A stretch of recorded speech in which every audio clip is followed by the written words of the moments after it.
आज के इस नए गहन विश्लेषण सत्र में सभी का बहुत उत्साह के साथ स्वागत है। मैं बहुत उतावली थी इस चर्चा को शुरू करने के लिए। हाँ, मैं भी। आज का विषय ही कुछ ऐसा है। बिल्कुल।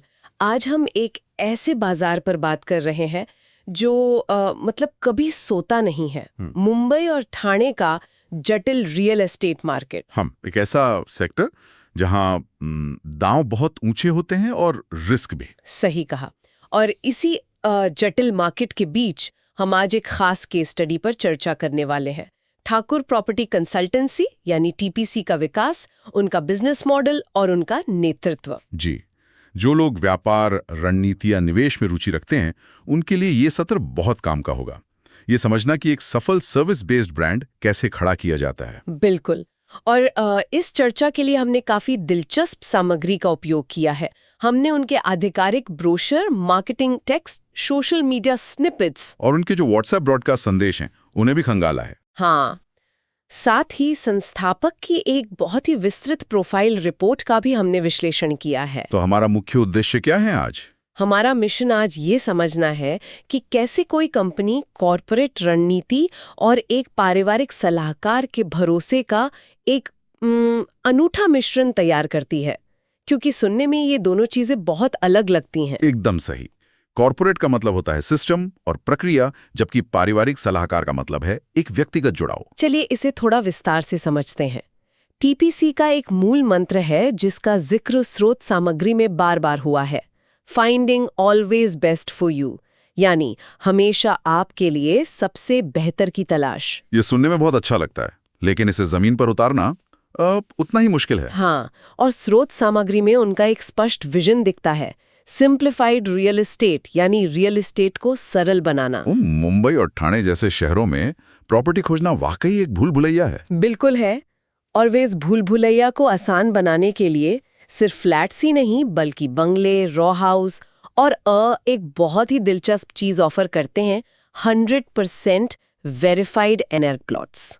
गैर कृषि भूमि। हाँ, यहाँ जो बात सबसे आकर्षक है वो ये है कि उनका सिंगल विंडो दृष्टिकोण कैसे इस पूरी जटिलता को संभालता है। सिंगल विंडो अप्रोच, इसे थोड़ा और समझाइए। देखिए, रियल एस्टेट में अक्सर खरीदारों को कई अलग अलग लोगों से निपटना पड़ता है।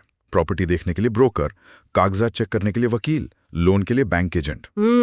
और इससे समय भी बर्बाद होता है और इंसान भ्रमित भी हो जाता है। बिल्कुल। लेकिन जब A to Z समाधान एक ही छत के नीचे मिलता है तो वो भ्रम खत्म हो जाता है।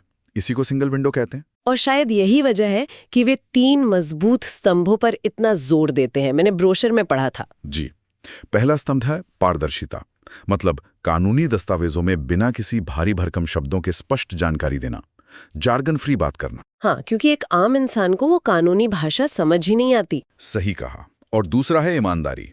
इसका मतलब ये नहीं कि सिर्फ सच बोलना, बल्कि बाजार के ट्रेंड्स के बजाय ग्राहक के वित्तीय लक्ष्यों के आधार पर निष्पक्ष सलाह देना। ये बहुत अहम है। अगर किसी का लक्ष्य सुरक्षित निवेश है तो उसे रिस्की प्रोजेक्ट में नहीं डालना चाहिए। बिल्कुल। और तीसरा स्तंभ है सुरक्षा, मतलब सिर्फ भौतिक सुरक्षा नहीं बल्कि डेटा और रिसर्च पर आधारित फैसले लेना, ताकि ग्राहक की पूंजी सुरक्षित रहे। मैंने ब्रोशर में कुछ बहुत ही दिलचस्प तस्वीरें देखी जो इस बात को साबित करती हैं। कैसी तस्वीरें? जैसे एक तस्वीर में हाथों में घर दिखाया गया है, एक अन्य में बढ़ते हुए सिक्कों के ऊपर घर रखा है। वेल्थ क्रिएशन का संकेत। हाँ, और सबसे आधुनिक तस्वीर थी एक डिजिटल टैबलेट पर घर का नक्शा। ये दिखाता है कि ये सिर्फ प्रॉपर्टी डीलिंग का काम नहीं है। बिल्कुल नहीं, ये एरिया एनालिसिस, रिसर्च और फाइनेंस के विकल्पों का एक पूरा पैकेज है। यहाँ बात सच में बहुत दिलचस्प हो जाती है, क्योंकि कोई भी कंपनी या उसका विजन अपने आप काम नहीं करता। उसे चलाने वाले नेतृत्व का बहुत बड़ा हाथ होता है। एकदम सही। और इसीलिए संस्थापक पवन ठाकुर की प्रोफाइल का विश्लेषण करना जरूरी है। प्रोफाइल के अनुसार पवन ठाकुर के पास लगभग 25 से 35 वर्षों का संयुक्त अनुभव है। ये बहुत लंबा समय है किसी एक इंडस्ट्री में। हाँ, और इसका जो गणित है वो और भी रोचक है। इसमें 15 साल उन्होंने एक बड़े कॉर्पोरेट रियल एस्टेट कंपनी में सेल्स हेड के रूप में बिताए हैं। और बाकी का समय? बाकी का समय एक स्वतंत्र पेशेवर के रूप में काम करने का है। ये एक बहुत ही दुर्लभ संयोजन है, कॉर्पोरेट अनुशासन और व्यक्तिगत सलाहकार का मिश्रण। ये संयोजन कैसे काम करता है असल में? देखिए, कॉर्पोरेट जगत बड़े पोर्टफोलियो को संभालना और उच्च मूल्य वाली नेगोशिएशंस यानी हाई वैल्यू नेगोशिएशंस करना सिखाता है। वहां सब कुछ प्रक्रिया से चलता है। और एक स्वतंत्र पेशेवर के रूप में काम करना? वह व्यक्तिगत अनुभव देता है, बाजार के चक्रों की गहरी समझ देता है, ग्राहक की मानसिकता को जमीनी स्तर पर समझने का मौका मिलता है।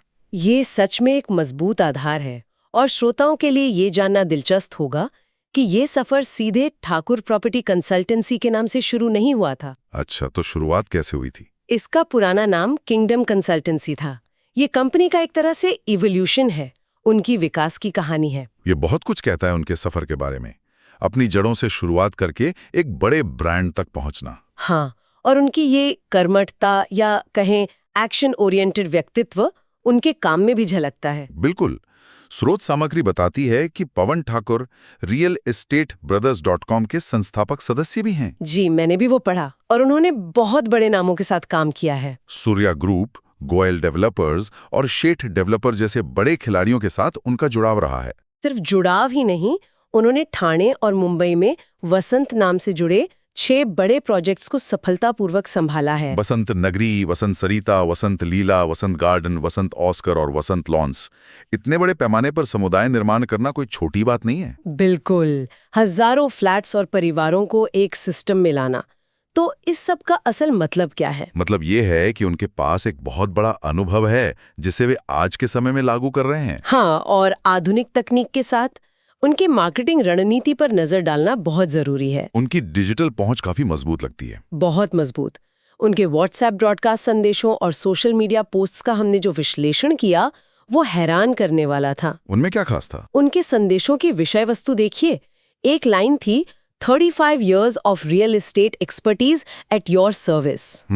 35 साल का अनुभव आपकी सेवा में। बिल्कुल, वे सीधे तौर पर कोई प्रॉपर्टी नहीं बेच रहे हैं, वे अपना अनुभव और कॉरपोरेट रणनीति बेच रहे हैं। ये एक बहुत ही स्मार्ट मार्केटिंग है। अगर हम इसे बड़ी तस्वीर से जोड़कर देखें तो टीपीसी केवल प्रॉपर्टी खरीदारों के लिए काम नहीं कर रहा है। मतलब वे डेवलपर्स के लिए भी कुछ कर रहे हैं? हाँ, स्रोत स्पष्ट रूप से बताते हैं कि वे डेवलपर्स को भी पेशेवर सहायता प्रदान करते हैं। किस तरह की सहायता? ईआरपी डिजाइन सिस्टम के माध्यम से एंटरप्राइज रिसोर्स प्लानिंग। वे डेवलपर्स को बिक्री और प्रोजेक्ट कलेक्शन को सुव्यवस्थित करने में मदद करते हैं। ओहो, ये तो पूरी तरह से एक टेक कंपनी वाला काम हो गया है। बिल्कुल, ये इंटरनेट के जानकार पेशेवरों की टीम के साथ काम करने के उनके विजन को पुश करता है। वे सिर्फ ब्रोकर नहीं हैं, वे टेक पार्टनर भी हैं। ये कंपनी के बड़े लक्ष्य के साथ एकदम सटीक बैठता है। कंपनी का लक्ष्य खुद को एक आइडियाज कंपनी के रूप में स्थापित करना है। आइडियाज कंपनी, ये एक बहुत ही बड़ा और महत्वपूर्ण शब्द है। हाँ, वे रियल एस्टेट के स्थापित मानदंडों में सकारात्मक बदलाव लाना चाहते हैं। स्रोत में पाथ ब्रेकिंग डिसरप्शंस का जिक्र है, यानी ऐसे बदलाव जो बाजार की पुरानी प्रथाओं को पूरी तरह से बदल दें। और उनका अंतिम लक्ष्य मुंबई में आवासीय और व्यावसायिक संपत्तियों का सबसे बड़ा नेटवर्क बनाना है। उनके अनुभव और तकनीक के इस अनूठे संगम को देखते हुए ये लक्ष्य बहुत यथार्थवादी लगता है। तो आज की इस पूरी चर्चा का अगर हम सार निकालें जी, तो क्या कह सकते हैं? सबसे बड़ी बात यही है कि रियल एस्टेट में सफलता केवल इमारतें बेचने से नहीं मिलती। बिल्कुल, एक ऐसा ब्रांड बनाने से मिलती है जहां कॉर्पोरेट रणनीति और पारिवारिक भरोसे का मिलन होता है। पवन ठाकुर का सफर ये सिखाता है कि बाजार में टिके रहने के लिए अपनी जड़ों को याद रखना बहुत जरूरी है। जैसे किंगडम कंसल्टेंसी से शुरुआत करना। हाँ, और साथ ही नई तकनीकों जैसे ईआरपी और सोशल मीडिया को अपनाना भी उतना ही महत्वपूर्ण है। अनुकूलन क्षमता ही सबसे बड़ी ताकत है। ये एक बहुत ही शानदार निष्कर्ष है। लेकिन जाने से पहले मैं आपसे एक विचार जानना चाहूंगी। ये एक बहुत ही महत्वपूर्ण सवाल खड़ा करता है। क्या सवाल? देखिए, हमारी आज की स्रोत सामग्री पूरी तरह से भौतिक संपत्तियों और वर्तमान बाजार स्थितियों पर केंद्रित है। बिल्कुल, ईंट और पत्थर की संपत्तियां। लेकिन श्रोताओं के लिए ये सोचना बहुत ही दिलचस्प होगा कि भविष्य में जब रिमोट वर्क और डिजिटल नोमैडिज्म का चलन अपने चरम पर होगा, तब क्या होगा? ये एक बहुत ही गहरा विचार है। जब लोग कहीं से भी काम कर सकेंगे। हाँ, तब क्या मुंबई और ठाणे जैसे घनी आबादी वाले शहरों में प्राइम लोकेशन की परिभाषा पूरी तरह से बदल नहीं जाएगी? बिल्कुल बदल सकती है। अगर काम के लिए ऑफिस जाना ही नहीं है, तो शहर के बीचों बीच रहने की क्या जरूरत है? यही सोचने वाली बात है। और ऐसे बदलते हुए परिदृश्य में एक स्थानीय और पारंपरिक सिंगल विंडो कंसल्टेंसी को दशक के अंत तक खुद को कैसे और कितना बदलना पड़ेगा? क्या उन्हें पैन इंडिया या शायद वैश्विक संपत्तियों की तरफ रुख करना पड़ेगा? शायद उन्हें फिर से एक नई आइडियाज कंपनी के रूप में खुद को ईजाद करना होगा। ये वाकई एक बहुत ही विचारोत्तेजक बिंदु है। इस पर रणनीति बनाने वालों को गहराई से सोचना चाहिए। बिल्कुल। भविष्य की रणनीतियों के लिए ये एक खुला सवाल है। तो आज के इस गहन विश्लेषण सत्र को हम यहीं विराम देते हैं।